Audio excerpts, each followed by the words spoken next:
안녕하세요. 반갑습니다. 김희성 약사입니다. 한 주 동안 잘 계셨는지요? 제가 오늘 말씀드릴 내용은요. 제가 2달쯤 전에 영상을 올린 게 내 몸에서 피가 부족할 때 울리는 긴급신호 SOS라는 그런 주제로 영상을 올린 적이 있었어요. 근데 그 영상이 나가고 나서 정말 제 예상보다 훨씬 많은 분들이 질문을 주신 거예요. 그 질문 수를 보고 제가 깜짝 놀랐는데요.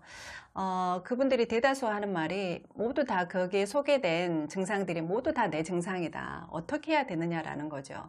어떤 분들은 그 증상으로 병원에서 빈혈 진단을 받았고 철분제를 드셔서 정작 빈혈 수치는 개선이 됐는데 그에 따른 자각 증상은 개선이 되지 않았다. 뭘 더 먹어야 되느냐라는 분들도 많으셨던 것 같아요.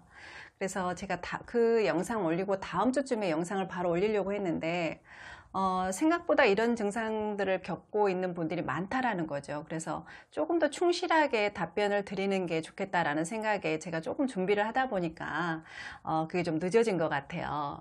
기다리셨을 분들에게는 죄송하고요. 오늘 제가 말씀드릴 내용이 그런 증상으로 좀 힘들어하고 계신 분들에게 조금 많이 도움이 됐으면 좋겠다라는 생각으로 이제 준비는 했거든요. 자, 오늘 그 내용 시작하겠습니다. 피가 부족하다라고 판단되어질 때 저희가 가장 먼저 선택할 수 있는 영양제는요, 바로 철분제예요. 병원에서도 이제 빈혈로 진단받아졌을 때 철분제를 많이 처방하시기도 하고요. 약국에서도 뭐 일반 의약품이나 건기식으로 많이 선택하시기도 하세요. 그렇다면 이 피가 부족하다라는 게 어떤 의미일까요? 쉽게 설명을 드리자면 이제 2가지로 이렇게 이해를 하시면 돼요. 첫 번째는 피가 묽어져 있는 상태. 를 말을 하는 거고요. 두 번째는 피의 볼륨이 줄어 있는 상태, 그러니까 피의 절대적인 양이 떨어져 있는 상태를 말을 하는 거다라고 보시면 돼요. 그리고 이제 혈액이라는 것은 물이 아니잖아요. 이 혈액을 100으로 놓고 봤을 때, 이 혈액을 구성하는 물질들이 있죠. 100으로 봤을 때 45%는 혈구로 이루어져 있어요. 뭐 적혈구, 백혈구, 혈소판 이런 세포성 물질로 이루어져 있고 나머지 55%가 이제 혈장이라는 액체 상태로 유지가 되고 있는데요. 그렇다면 이 피가 부족했을 때 첫 번째로 선택하는 철분제는 어떤 경우에 드시냐라는 거죠. 피의 농도가 묽어져 있을 때 먹는 거냐, 아니면 피의 볼륨이 줄어 있을 때 먹는 거냐라는 거죠. 예, 맞습니다. 바로 피가 묽어져 있을 때 피의 농도를 올리기 위해서 먹는 게 바로 철분제입니다. 빈혈 수치 검사해 보신 적 있으신가요? 검사를 할 때 보통 손가락 한 매듭 정도 되는 양의 피를 뽑아서 이렇게 검사를 하는데요. 그 검사 항목을 보면 우리가 이해할 수도 없는 그런 영문으로 된 검사 항목이 이렇게 쫙 있죠. 예, 그리고 이제 오른쪽에는 이제 숫자로 이렇게 기록이 되는데 뭐 WBC니 뭐 HCT니 뭐 HB니 뭐 혈청처리니 뭐 TIBC 뭐 페리친 해서 이렇게 많은 이렇게 검사 항목들이 있어요. 근데 이게 어떤 검사를 하는 거냐라는 거죠. 결론으로 말씀드리자면 이게 모두 다 넓은 의미에서 적혈구에 대한 기능 검사를 하는 거다라고 보시면 돼요. 이 적혈구라는 것은요, 이 헤모글로빈으로 이루어져 있어요. 이 적혈구는 그러니까 헤모글로빈을 담는 주머니 정도로 이해를 하시면 돼요. 그래서 적혈구는 헤모글로빈들로 이루어져 있고 이 헤모글로빈은 햄과 글로빈이라는 이 단백질로 이루어져 있고요. 또 그 중에서도 이 햄이라는 단백질은 이 철과 이 철분, 이 철과 포르핀이라는 또 단백질로 이루어져 있고 또 그 중에 이 포르핀이라는 단백질은 글라이신과 석신산이라는 또 아미노산으로 이루어져 있어요. 그래서 이렇게 내려가다 보면 이렇게 이제 뭐 적혈구 나오고 헤모글로빈 나오고 이 철분 이렇게 나오는데요. 그렇다면 아까 제가 말씀드렸던 그 이름만 들어도 어지러운 이런 검사 항목들은요, 그 중에서도 뭐 이런 제가 잠깐 방금 말씀드렸던 이 철분의 상태, 그리고 그 중간에 나왔던 헤모글로빈의 상태, 그리고 처음 말씀드렸던 그 적혈구의 상태를 이렇게 검사하는 항목들이에요. 그래서 이러한 것들이 절대적으로 몇 개인지 또는 혈액 대비 얼마의 비율로 유지가 되는지, 또 이러한 것들이 잘 조직으로 이동이 되는지, 또 잘 이용이 되는지, 또 잘 저장이 되는지, 이런 것들을 검사하는 항목이라고 보시면 돼요. 그러니까 한 번 더 말씀드리자면 결론은 적혈구가 적혈구로서 기능이 잘 유지가 되고 있는지 확인하는 검사다라는 거죠. 그렇다면 이 적혈구의 기능이 뭐냐라는 거죠. 도대체 어떤 역할을 하길래 이렇게 여러 가지 검사 항목을 통해서 결론적으로는 적혈구의 기능이 잘 유지가 되고 있는지 확인에 또 확인을 하냐라는 거죠. 바로 적혈구의 기능은요, 굉장히 가장 중요한 기능이 바로 산소를 운반한다라는 거예요. 그렇다면 적혈구의 기능이 떨어져서 산소가 운반이 안 된다? 이건 어떤 거예요? 바로 저산소증으로 연결이 될 수 있어요. 그러면 내 몸에 산소가 부족해졌을 때, 그럼 저산소증에 빠졌을 때 어떤 현상이 나타나나요? 바로 우리가 알고 있는 빈혈에 대한 모든 증상이 나타날 수가 있어요. 무력감이라든가 피로감, 신중감, 몸이 무거운 느낌, 또는 자극에 과민해지는 거, 신경이 예민해진다 그러죠. 잘 놀래거나, 가슴이 쿵쾅거리거나, 걱정 있으면 잠을 쉽게 들지를 못하거나, 또 추위에 굉장히 취약하다거나, 평소에 소화가 굉장히 잘 안 되거나, 변비가 있거나, 오히려 또 설사가 있거나, 이런 여러 가지 저산소증이 생겼을 때 나타나는 신체적인 반응이 모두 다 나타난다라는 거죠. 그래서 이 빈혈이 있을 때 첫 번째가 바로 철분제를 선택할 수 있는 이유입니다.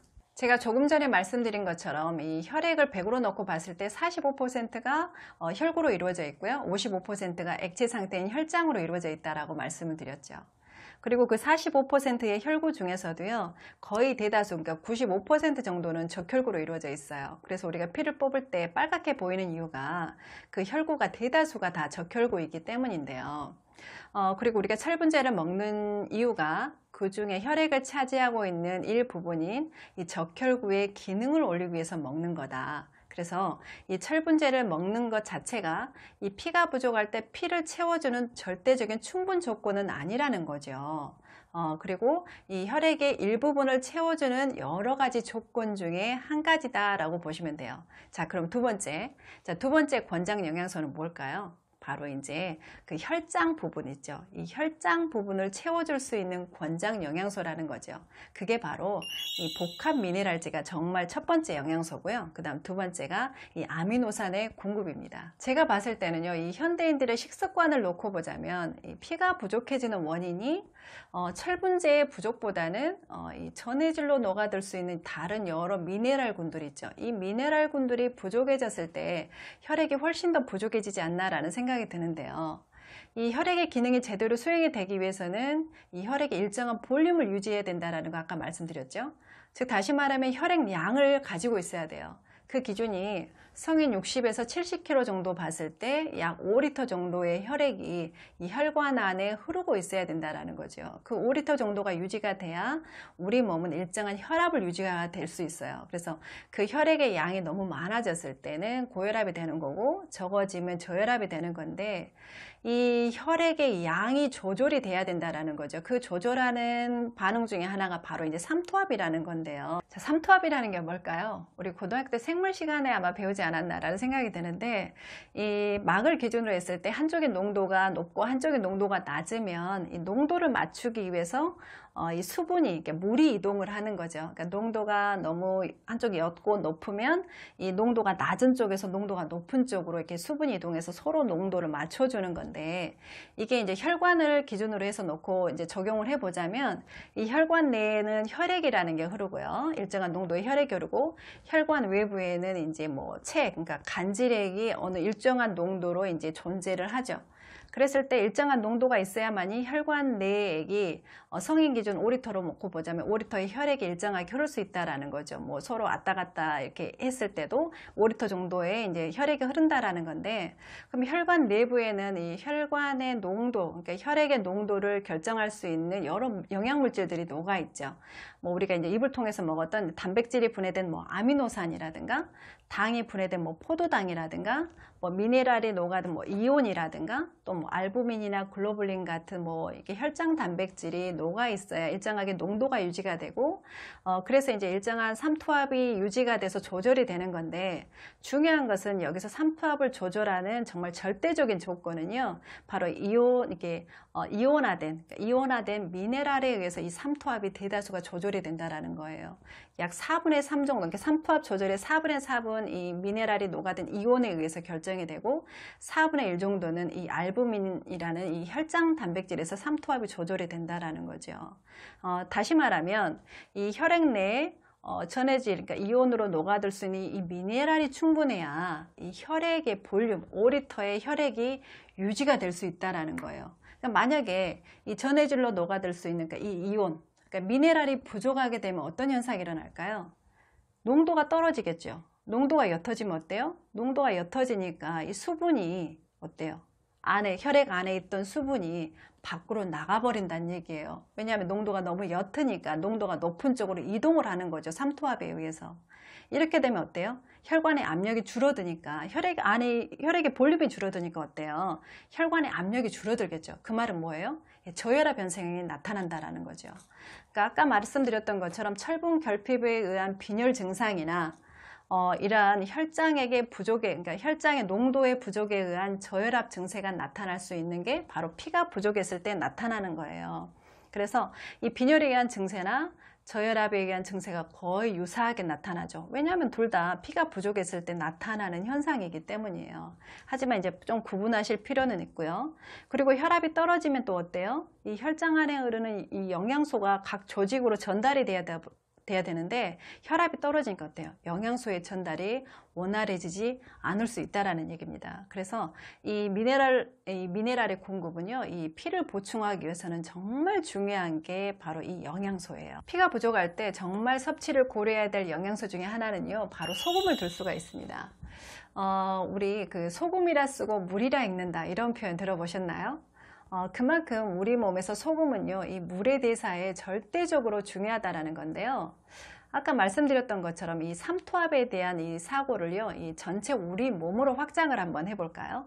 아까는 이제 혈관에 대해서 이제 설명을 드렸는데, 우리 몸은 전체적으로 봤을 때 약 100조 개 이상의 세포로 구성이 되어 있죠. 근데 우리 몸이 물로 이루어져 있다는 건 아마 다들 아실 거예요. 그래서 우리 몸의 수분은요, 세포 4개도 있고요, 세포 외에도 존재를 하는데요. 약 7대 3 정도의 비율로 세포 4개 70% 정도의 수분이 있고요, 세포 외에 약 30% 정도의 수분이 존재를 한다라고 그래요. 그러니까 물이.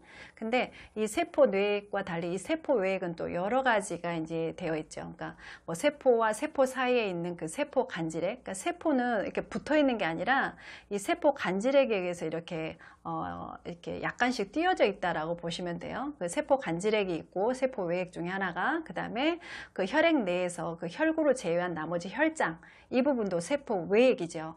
그리고 또 하나는 위장간액, 우리 몸에서 여러 가지 이렇게 소화액이 나오잖아요. 그것 또한 세포 외액이죠. 그러니까 우리 몸의 체액의 일부분이다 그 말이에요. 이 세포 내액과 세포 외액은 이런 삼투압의 현상에 의해서 세포 내액은 수분이 70%, 세포 외액은 30% 정도로 유지가 되어야 우리가 생명활동을 유지할 수 있는 거고요. 이러한 삼투압을 조절하는 게 아까 말씀드렸던 것처럼 이 미네랄이 녹아든 이 전해질에 의해서 결정이 되는 거고, 그 전해질 중에서 도 정말 중요한 게 바로 이 소금이 구성하고 있는 이 나트륨에 의해서 이 삼투압이 조절이 된다라는 거예요.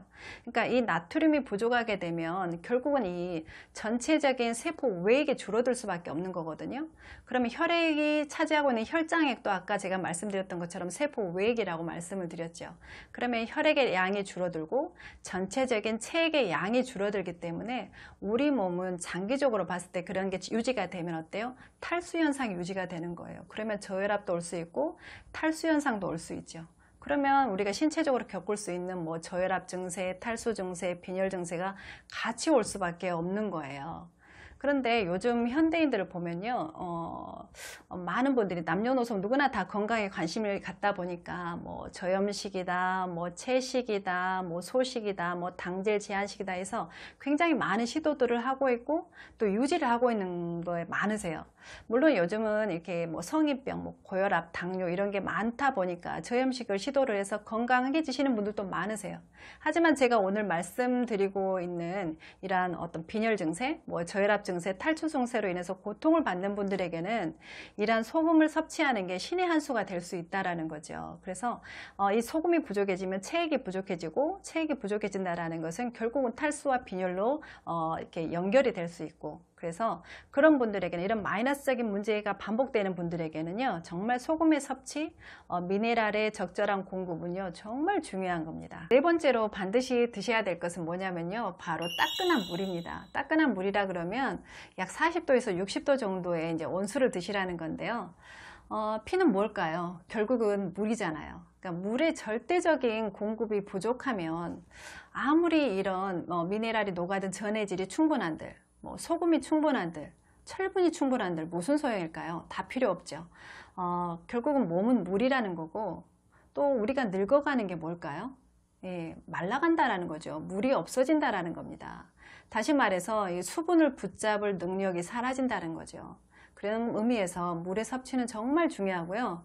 또한 물을 붙잡는 이 미네랄의 섭취도 굉장히 중요하다는 거 기억하시기 바랍니다. 다섯 번째로 정말 중요한 것은요, 바로 체온 유지를 하기 위해서 조금 노력을 하시라는 거예요. 우리 몸의 정상 체온이라 그러면 36.5도에서 37.2도라는 건 아마 아실 거예요. 근데 우리 몸에 그 혈액 있죠. 혈액은 물이고요. 이 물은 머무르면 안 되죠. 근데 체온이 저하가 되면 이 몸에 물이라고 할 수 있는 이 혈액의 순환이 원활하지 않게 되는 거 너무 당연하죠. 그래서 체온이 유지가 돼야 이 혈액이 순환이 되고, 또 체액이 순환이 돼서 이 혈액에 녹아있는 이런 에너지원들이 장기까지 이 혈액을 타고 전달이 돼서 우리가 가뿐한 일상을 영위할 수 있다는 거죠. 그러니까 이 영상을 좀 유심히 보고 있는 분들이 있다면, 그런 분들은, 많은 분들이 자각증상 중에 하나로 수족냉증이라든가 복부냉증, 이렇게 추위 같은 걸 갖고 있을 거예요. 이게 물론 피가 부족해서도 올 수 있지만 기본적으로 이렇게 체온 유지가 되지 않아서 올 수도 있다라는 거죠. 그래서 그런 분들은 유산소 운동을 조금 병행하시는 게 좋고요. 약간 숨이 찰 정도로 빨리 걷는 게 굉장히 도움이 될 수가 있어요. 그러니까 하루 20분 정도만 하시면 되거든요. 그래서 이런 분들에게는 체온을 올리는 영양소에 보충하고 더불어서 이런 체온을 유지하기 위해서 조금 빨리 걷는 운동을 좀 하실 필요가 있고, 또 하나 조금 더 병행하시면 좋은 게 이 에너지 부스팅제, 그러니까 체온을 올릴 수 있는 또 미네랄이 있거든요. 그게 바로 이제 요도나 식이유황의 섭취를 볼 수가 있는데요. 이 피가 부족한 증세로 고생하시는 분들은 이런 또 요도나 식이유황을 섭취를 하게 되면 이 몸을 체온을 따뜻하게 하는데 참 효과가 좋은 것 같아요. 그래서 이제 혈액의 순환이 잘 되고, 또 추위로부터 이제 벗어나는 경우도 상당히 많습니다. 그래서 이러한 영양소들을 좀 적극적으로 섭취해 볼 필요도 있을 것 같아요. 제가 이렇게 해서 조금 긴 영상으로 말씀을 드렸는데요. 이 피가 부족한 분들에게 보충해야 될 5가지에 대해서 말씀을 드렸어요. 첫 번째가 철분제, 그리고 두 번째가 이 전해질 이온으로 녹아들 수 있는 각종 미네랄의 공급이 정말 중요하다고 말씀드렸고, 세 번째가 혈액의 볼륨을 늘리기 위해서 정말 중요한 거 바로 이제 소금에 대해서 말씀을 드렸고, 그리고 네 번째가 따끈한 물, 온수를 많이 드시라는 거, 충분하게 드시라는 거, 그리고 다섯 번째 체온을 유지하기 위해서 약간의 가벼운 유산소 운동을 병행하시라는 거, 이 5가지에 대해서 말씀을 드렸습니다. 제가 정말 이 피가 부족하신 분들에게 정말 도움이 됐으면 좋겠다라는 간절한 마음으로 오늘 영상을 준비했거든요. 한 분이라도 더 많은 분들이 이 영상을 좀 보시고 그런 좀 피가 부족했을 때 나타나는 증상들로부터 좀 자유로워질 수 있는 그런 삶을 사시게 되기를 정말 진심으로 바랍니다. 오늘 영상 들어주셔서 감사합니다.